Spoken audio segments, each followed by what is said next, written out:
ค่ะสวัสดีค่ะสวัสดีFCทั้งช่องของสงกรานต์นะคะมื้อนี้จะม่านสาผม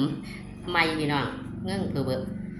พี่น้องมื้อนี้จะมามือหวยออกเสี้ยนผาสุกนะคะสุเทียเพิ่นจะบ่มีโค้งสุดท้ายแต่มื้อนี้มีโค้งสุดท้ายเพิ่นฝันดีนำพี่น้องเพิ่นฝันดีเมื่อคืนนี้นำนะคะเลขที่เพิ่นให้ไว้หรือว่ามันจะออกหรือว่ามันจะเข้าแล้วค่ะพี่น้อง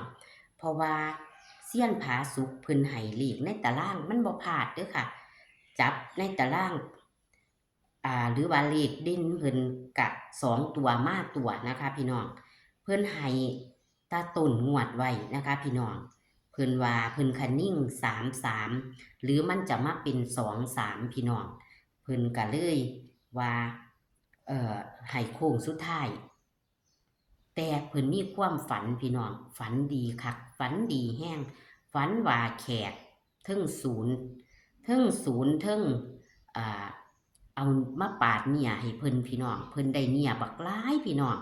เพิ่นได้เนี่ยก้อนบักใหญ่เพิ่นว่าหรือว่าเลขเพิ่นจะเข้าแล้วที่เพิ่นให้นี่แม่ค่ะ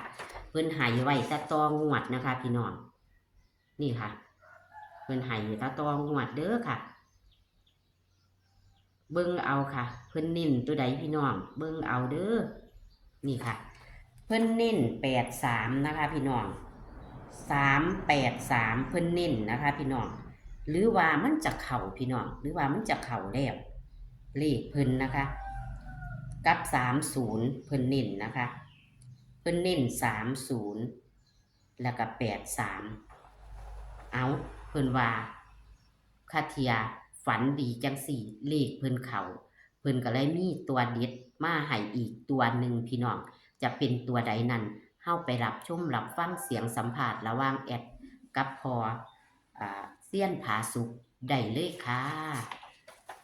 ครับสวัสดีครับค่ะสวัสดีค่ะว่าจังไดค่ะมีพอดีหลานมันก็ออกอยู่นี่น้อยเนาะค่ะผมจะโกงทุกท่ายให้แต่ว่าคือฝันแบบนี้อ่ะฝันแบบใดค่ะว่าจะไม่ผมไปยังในความฝันเนาะฉายภาพผลมาเห็นมันเป็นแขกเด้แขกมันไม่แขกอินเดียกับโบแมนมันเป็นคนตำผมนะแต่ว่าหนวดนะมันอ้อมโค้งอ้อมมันปากอยู่นะหนวดน่ะถ้าเขียนขึ้นหน้าผู้ชายน่ะผู้มันศูนย์แขกนั่นจะมันศูนย์หยังผมก็จะไปหยังค่ะมันศูนย์มันศูนย์ไม่เมียบ่หรือมันศูนย์อย่างบ่จักแต่ว่ามันไม่มีนิ่งนี่คล้ายๆกับเมียมันก็แม่นบ่แม่นก็บ่รู้แต่ว่าคนมันหลายอยู่แต่ว่าคือผู้ชายน่ะมันสูงผมก็จะไม่ไปหยังแต่ตอนนี้มาแล้วผมก็ได้เนื้อเด้เป็นเนื้อปลาใหญ่แบบปลาบึกตัวใหญ่ๆนั่นน่ะค่ะนักน่ะมันเป็นคนสำแหละเนื้อนั่นน่ะนี่มันสูงแห้งนี่ค่ะเอาไปอยู่โอ้ยผมก็อยู่ทั้งนอกๆผมคนก็หลายอยู่ดอกปืนเขาก็เบิ่งอยู่แต่ผมบ่เห็นหน้าเขาชัดเจนทุกมื้อผมสนใจแต่ผมมันศูนย์นะแสดงว่าเลขสิมีศูนย์บ่พ่อจักแล้วผมสิบ่แก่ดอกคันแก่มันจะหลายเด้อแอบแต่เราว่าผมคือว่าเลขผมเข้าแล้วผมได้เนื้อแหมคิดว่าต้องเข้าแม่นบ่ไงนี่ผมไปนำไปซื้อเนื้องูเนื้อหยังก็ระดับ 2,000 ขึ้นพุ่นล่ะพี่น้องฟังเด้อค่ะแบบนี้มีความเป็นสิ้นนะสิ้นบักใหญ่ค่ะใส่ถุงหิวไปคนละถุง2ถุงไม่จะไม่ไปได้แล้วหิวไปว่านี่ตอนมันหายโว้ๆนั่นล่ะเป็นตอนที่มันกำลังสำแหละเนื้อนั่นล่ะมาแล้วหลังจากนั้นเป็นช่อหายได้แต่ว่าผู้นั้นก็มาหิวเอาผู้นี้หิวเอานะผู้หญิงผู้นั้นนั่นที่มันหายนั่นก็มาหิวเอาคือกันค่ะได้สู้คนอยู่หิวนะพูดแล้วค่ะก็ตื่นว่าอันแบบนี้ผมว่าก็โดยมากก็บ่ค่อยจำเนาะเอาเลขให้แอดตอนแรกคันแอดจับตีเนาะก็หมายความว่าเลขของพอที่เอามาให้แอดมันจะเข้าผู้หญิงคนนั้นหรือว่าจะเป็นแอดแต่ว่าแอดก็บ่รู้ดอกว่าจะถูกเลขบ่ถูกเลขแต่ว่าคือเอามาให้แอดเนาะผู้หญิงคนนั้นก็อาจจะเป็นว่าเลข พอเที่ยวมาให้แอดน่ะมันเข้าเนาะผมคิดว่าจังซั่นนี่มันคันสิตีก็มันก็มีศูนย์เด้เพราะว่าหนวดมันกอมมุ่นนี่แอดเฮาเลี้ยวไปเบิ่งหน้าคนเขาสิมองเห็นภาพเนาะหนวดมันกองโค้งออกปากเลยเนี่ยนะหนวดงามบักคักเลยเรียนมาก็บ่ถึงกับยาวแต่มันเฮ็ดเป็นระเบียบงามมันนะม่วนลีกิ้งเลี้ยวไปเฮ็ดลูกกลางนั่นกลางหนวดว่าง่ายๆไปแล้วผมก็บ่เข้าใกล้ว่าเดี๋ยวก็ย่านเนาะเขาศูนย์คันสิตีกับผู้ชายมันก็ศูนย์ผู้ชายมันก็6กับ5มันก็วันนี้ศูนย์มันก็เป็น0 5 0 6สิบ่ไปทำนองนี่บ่คือคันแปลว่าเนาะคันแปลก็จะเป็นแบบนี้แหละคือว่าเพราะว่าเลขมันมีศูนย์มันย่ำศูนย์แล้วเลขแล้วก็มีหนวดน้ำอาจจะมี1ตีเลข3ตัวก็อาจจะเป็น105 106ไปจังซั่นล่ะก็หมดมันนี่แล้วแหละมันกลมงามคือกลมนอนแล้ววันนี้พัดมันว่าศูนย์พอได้พอมันก็คือว่าศูนย์อย่างนั่นล่ะค่ะเข้าแล้วล่ะเรียกผมได้เพื่อแหมผมบ่ได้ว่าเดี๋ยวผมได้อยู่นี่คันแม่นบ่ต้องแปลไปก็คือพอน่ะให้เลขมามันเข้าแล้วครับมันจะเป็นตาตองหวดเนาะให้มาตอนผมให้แอดผมก็เว้าอยู่ว่าผมฝันดีอยู่เลยผมว่าอยู่เลยเนาะจ้าแต่ว่าตอนนั้นผมให้เรียกเล่าเนาะผมก็ว่าผมฝันดีอยู่ได้เป็นนั่นคันว่าแขวก็บ่แม่นคันว่านั่นก็บ่แม่นตอนนั้นผมก็ปล่อยเลขไทยมาแล้วเนาะค่ะวันนี้เลขเล่ามันก็บ่เข้าเลขเล่ามันเป็นอีหยังล่ะแต่มันมี1ผมก็คือที่ว่ามันคล้ายๆกับแถวง่ามันเป็นยาวๆมันสิบ่เป็น7เป็น1บ่เป็นคือง่าสร้างนั่นบ่ที่พ่อว่าเนาะจุดนั้นเนาะฟังว่าผมได้เนี่ยนะมีแนวใดคือมีแนวใดจะว่าละโศกอยู่ผมก็เว้าอยู่เนาะแอนเนาะค่ะเอามาเอาตัวนี้กันแอดเครื่องแอดสิฮอดก่อนไอ้ดอกอันนี้น่ะเป็นหยังคือจังอยากให้เนาะมันผมคันนิ่งใจเจ้าของนะฮะมันไม่แอนปฏิบัติโอ้ยทางที่เจ้าของคิดเห็นอยู่กับว่าให้เพิ่นนอนะที่ว่าจ้ะหลายตัวเลข33นั่นล่ะเมื่อมันลดไปตัวนึงมันจะเป็น23หรือ3แต่ว่าในทำลายของมันบัดนี้สูตรของมันน่ะ2เป็นหลัก10ตัวเดียวที่อยู่หั่น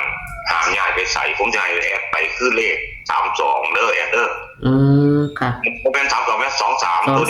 ตัวเดียวเพราะว่า2เป็นตัวหลัก10อยู่แม่นบ่ค่ะนั่นล่ะคือนี่ล่ะคงสุดท้ายคือ23แม่บนล่างน้ำกัดบ่มีเลยวิ่งเพราะว่าเลยวิ่งอยู่นำมันอันเก่าหุ่นค่ะคือตัวนี้มันออกมาจากเลข33แล้วนะผมให้ไปหันมันมี33เนาะค่ะแต่ว่าในสูตรนึงนั่น2เป็นหลัก10โดยตรงอยู่แล้วแต่ว่าในสูตรที่ผมให้แอดไปคือ3เป็นหลัก10อยู่แล้วนะค่ะนี่ถ้าสมมุติมันลดแต้มเป็น2นี่มันจะเป็น2ปรับทันทีบัดนี้ถ้า2 3มาเลขหลักร้อยมันสิมีอยู่3ตัวผมให้แอดไปเลข3ตัวเด้อค่ะถ้ามันเป็นบนให้เพิ่นเอาหลักร้อยใส่ถ้ามันเป็นล่างก็อยู่ในหันหลังแต่ว่าอย่าให้กลับได้เพราะว่า2เป็นตัวยืนหลัก10โดยตรงอยู่แล้วถ้ากลับก็คือให้2อยู่หลัก10อยู่คือเก่าค่ะนี่เลข3ตัวเลยเด้อก็ออกจากหันละนี่ตัวนึงนั่น5 2 3ตัวที่2 6 2 3ตัวที่3 9 2 3ในเลข3ตัวนี่เฮ็ดจังได๋ก็มีตัวติดเด้อเด้อค่ะแต่ว่าผมจับให้อยู่ในหันมันบ่มีเลขซุมนี้เด้มันบ่มีเลข5บ่มีเลข6เนาะหรือจังได๋นี่ล่ะผมคันนิ่งอย่างหาทั้งเทือ33คนลงไปนะค่ะแต่ว่าหันมันโมเมนต์กับยาวานนั่นFC ขอโทษหลายๆเพราะว่ามันทำลายมันมีมาแนวนี้เนาะมันค่ะโตแอดฟอร์มมันนี่ถ้าหลายโตคงกับสิบ่นั่นดอกแต่ว่าก็ยังยืนยันในคลิปเก่าพุ่นล่ะโตมั่นใจก็ได้แต่ว่าอันนี้เป็นทางทั้งเทือเพิ่นแปลงมาย่านมันแปลมาแบบนี้แม่นบ่ค่ะลดแต้มตัวนึงปั๊บนะสิบ่ยอมเบิ้นผมมันตามทำลายเลขแต่เบิ้นงวดนี้ถ้าบ่เบิ้นก็หาบล่ะคิดว่าบ่ค่ะนั่นนะในสูตรของผมว่าแต่ว่าอันนี้ก็คือเอามาจาก33เลยเด้อค่ะที่ว่าเป็นเลข3ตัวน่ะคือถ้าหาทั้งเติมเป็นบนก็มันจะเป็นเลขก็คิดซะว่ามันจะขึ้นจะลงก็เลยลงไว้เนาะค่ะคือดักไว้นะไว้อย่างที่เป็นบ่ดักทางนะเพราะว่ามันให้33พอก็เลยยานมันลงมา2 2 3 เนาะ เพราะว่าตามทำลายที่เห็นเขาให้กันมามันมาจะเป็นอันนั้นไปแต้มนึงเช่นบอกเมื่อกี้นี่พบกลางแดน6-1ผมให้ไปเนาะ ค่ะ ตัดคุณหานึงนะ แต่ว่ามันกับเขา8 หาอยู่อันนั้นเนาะ 8 หาอยู่อันนี้คือการยันมันลงแต้มนึง 8 หา แต่เลยกันไว้เลยเด้อ แล้วบัดนี้คือความฝันเลขความฝันเฮาบ่ได้เอาไว้เนาะคือหมายความว่า แต่ถ้าไปแปลไปมันจะหลายถ้าแปลก็สิมีแต่05เท่านั้นล่ะ อืม 08มันมีอยู่แล้ว แต่ว่ามัน0ในคนนั้น0เด้ เฮาให้เลขคำนวณมาแล้วเนาะความฝันประกอบนี่ก็คือว่าเลขมันเข้าแล้วเนาะค่ะ ก็คือว่าท่านล่ะเพราะว่าฝันผมบ่ฝันปานไหนเด้มันนี่ฝันได้ของแหมได้เนื้อของแหมเนื้อปลาใหญ่เด้บ่แม่นปลาน้อยเด้ ค่ะ เด้อขอให้ถูกหวยรวยคนสุขภาพแข็งแรงไปไกลมาไกลสิ่งศักดิ์สิทธิ์คุ้มครองเด้อแอดมินด้วยกันเด้อขออยู่ดีแน่สวัสดีครับ ค่ะ สวัสดีค่ะ ขอบคุณพอเด้อค่ะที่ให้แนวทางมือหวยออก FC เพิ่นโชคดีนำท่อนละ ครับสวัสดีครับ ค่ะสวัสดีค่ะพี่น้องพอเพิ่นก็มีความฝันประกอบนำอยู่แต่ว่าเพิ่นหังบ่ตีความฝันตีอยู่แต่ว่าเพิ่นบ่เอาลงนะคะเพิ่นว่าเลขที่เพิ่นให้ไว้ตาตองวด อาจจะเข้าแล้วนะคะ พี่น้องเลขเพิ่นให้ไว้ตาตองวดนะคะหยังแต่ว่าเพิ่นหันได้เนี่ยแต่ว่าเป็นเนื้อปลาใหญ่พี่น้องได้หลายอีกต่างหากแล้วก็มีผู้หญิงมาเอาไปนำอยู่พี่น้องบัดนี้เลขเพิ่นให้ไว้หรือว่าจะเข้าแล้วพี่น้องแต่เพิ่นคันนิ่งคิ้งเคียงก็คือเลข23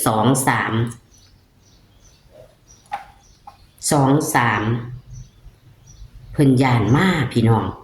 แต่ว่าในความฝันของเพิ่นฝันดีคักซะเหลือเกินพี่น้องเพิ่นก็เลยมือหวยออกเพิ่นก็เลยให้23แล้วก็ให้เลข3ตัว523 623 923ตัดลิ้นเอาเด้อพี่น้องนี่คือมือหวยออกนะคะหรือว่าเลขเพิ่นจะเข้าตัดเพิ่นให้ตัดต้นงวดแล้วเพิ่นบ่เคยฝันเพิ่นเฮาก็สิฝันพี่น้องฝันดีแห้งคือเพิ่นสอนความฝันไปแล้วนะคะนี่แหละค่ะโชคหมานๆก็พอเสี้ยนขาสุกมือวันหวยออกเด้อค่ะพี่น้องแคปหน้าจอไว้ค่ะเอาคลิปนี้ก็ฝากเป็นแค่แนวทางเด้อแต่ว่ากลับไปหาค่ากับเขาได้นะคะในมื้อนี้มันก็จะออกถึงของไทยของลาวนะคะมื้อนี้เนาะพี่น้องเอากะเพิ่นก็ว่าหรือว่ามันจะเลขที่เพิ่นให้ขามโค้งไว้หรือว่ามันจะเข้าเพราะว่าเพิ่นก็ให้ขามโค้งไปเมื่อคืนนี้นะคะพี่น้องมื้อวานนี้นะคะเพิ่นให้ขามโค้งไว้นะคะเอาคลิปนี้ก็ซ้ำนี้นะคะโชคหมานๆค่ะขอคนละไลค์คนละแชร์ให้กับเซียนผาสุกและก็ช่องของสงกรานต์เหมือนเดิมค่ะโชคหมานๆในวันหวยออกค่ะพี่น้องคลิปนี้ก็ขอสวัสดีค่ะ